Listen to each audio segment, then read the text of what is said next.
Hello नमस्कार सम्पूर्णलाई ढोक दिएँ। म एउटा पश्चिमेली ठेटो एउटा पूर्वतिरको यहाँको छुट्टै रीतिरिवाज यहाँको चालचलन सम्बन्धी एउटा चाहिँ देवी देवताको आस्था राखेको ठाउँ सम्बन्धी मैले एउटा सानो भिडियो लिएर आएको छु।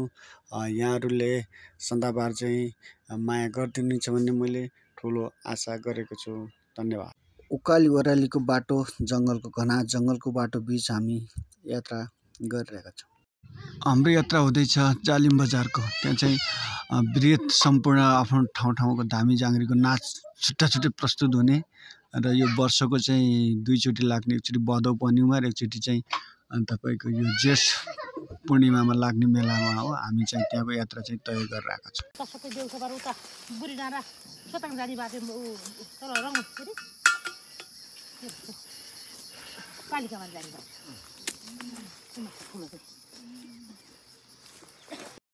ससुराली सोलुखुम्बु जिल्ला अन्तर्गतमा हामी मेरो सासुआमा अनि मेरो मामा माइजू अनि दाइ दिदी हामी संग्रह रूपमा यात्राको क्रममा जारी नै छौँ।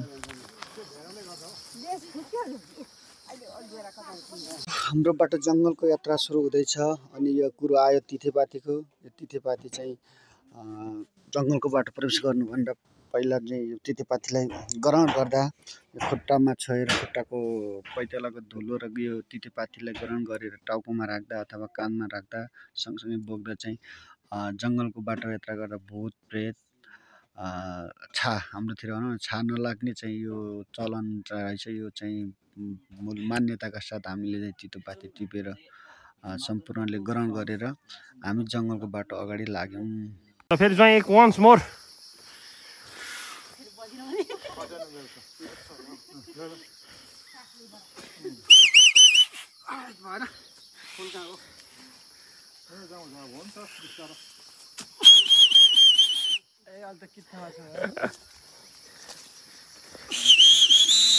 म त खै केरो भइरहेछ।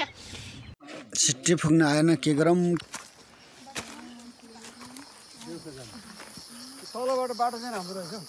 खास हाम्रो यात्रा भनेको एउटा जालिम बजारको प्रख्यात जाङ्ग्री नाच अथवा भनौँ न हाम्रोतिरको पैट भने जस्तो एउटा ठुलो पैटतिरको गन्तव्य यात्रा हामी जङ्गलको बाटो हुँदै अगाडि बढिरहेका छौँ।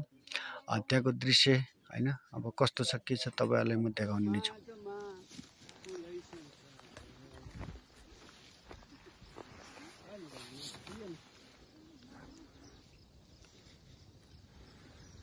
सम्झिने यस्तो गर्ने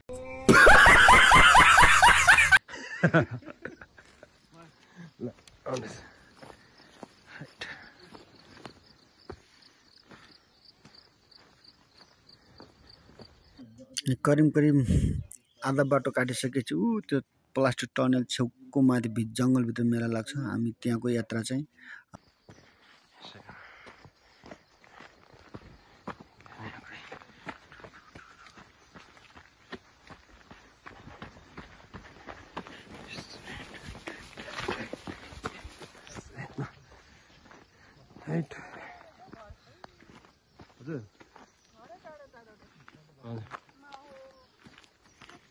केही दुई शब्द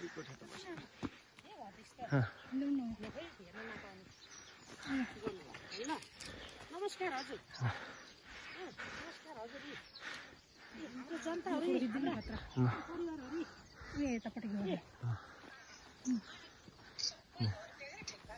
सबै अब लडाइँमा जानु लाग्यो। यो पाथी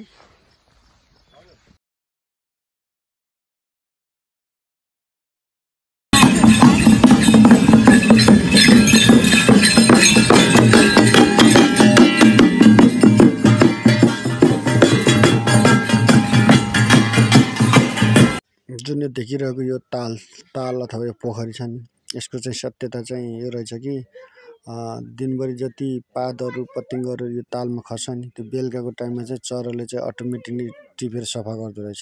यो चाहिँ आजको दिन मात्रै नभएर सदाबार जहिले चाहिँ यो पात झर्छ त्यो चराले चाहिँ बेलुकातिर सडक टिपेर सफा गर्छ भन्ने कुरा यहाँको चाहिँ मान्यता र यहाँ चाहिँ यो भइरहेको पनि छ भन्ने कुरा मैले बुझेँ। अनि हाम्रोतिर दमा बजेर झम्की गर्छ, तर यहाँ चाहिँ ढ्याङ्ग्रो बजाएर आफ्नो तालमा चाहिँ छुट्टै चाहिँ तालमा चाहिँ नाचिरहेको रहेछ क्या। तू समझा? हाँ। नहीं, तू समझा नहीं।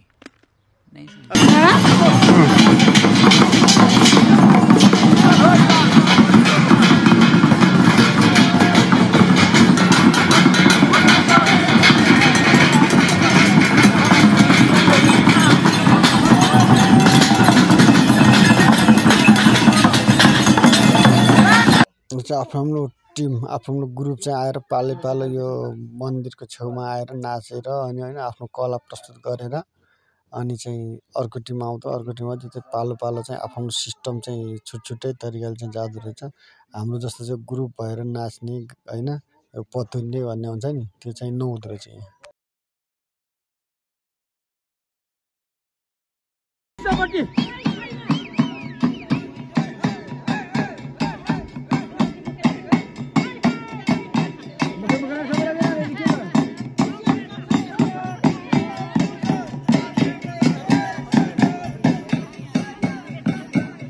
टाढाबाट आएको पाहुनाहरूलाई चाहिँ हामीले पुरी होइन फलफुल अनि दिएर चाहिँ सम्मान गर्छ भने यिनीहरू चाहिँ आफ्नै घरबाट बोकेर लिएर खाने चलन रहेछ। हामी बसेर खाँदै थियो होइन। अनि छेउबाट एउटा आफ्नै गाउँको चिनेको झाँक्रीको टिम आउँदा उनीहरूलाई नि जस्तो चिया होइन खाजाहरू दिएर चाहिँ स्वागत गर्यो हाम्रो टिमले।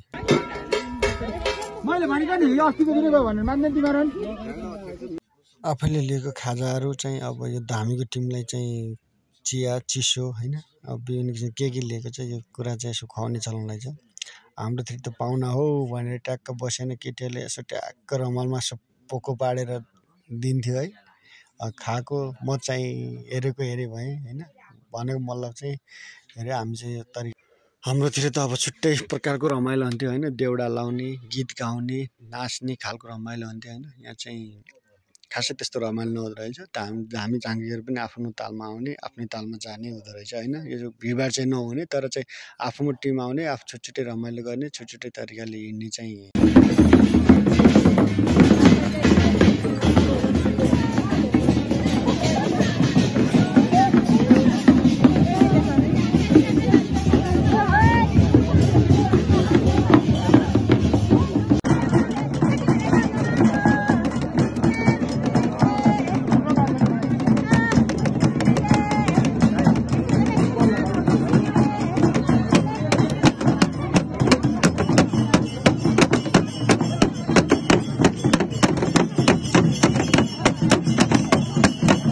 एउटा छुट्टै बेग्लै कथा व्यथाको बोकेको एउटा छुट्टै आफ्नो चलनअनुसार होइन। अब यहाँको चाहिँ छुट्टै टिम अनुसार छुट्टै ठाउँको झाँक्रीहरू आएर छुट्टै ठाउँमा छुट्टै खालको नाच होइन, उनीहरूको कला चाहिँ छुट्टै ठाउँमा देखाएको दृश्य चाहिँ देखेँ मैले यहाँ। हजुरहरूलाई कस्तो लाग्यो होइन? अन्त हाम्रो यता हेर्दा त लगभग 100% नै डिफ्रेन्ट रहेछ कि यो देवी देवता मान्ने होइन चलनअनुसारको चाहिँ यो चाहिँ धेरै 100% नै फरक देखेँ मैले त यहाँ।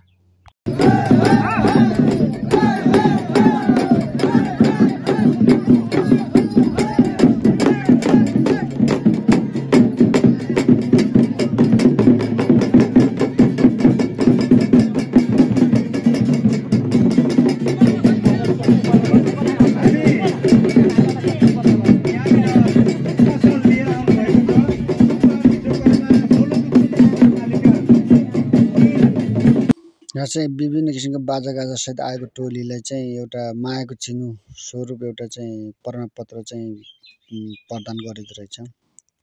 जो टिम आयो उनीहरूले चाहिँ यो ठाउँमा आएको उपस्थिति हो भनेर चाहिँ उनीहरूले चाहिँ मायाको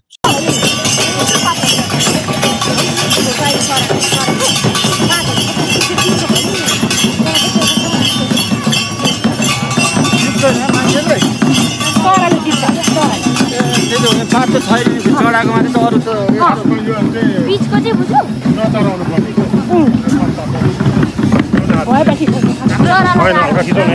धामीहरू खिच।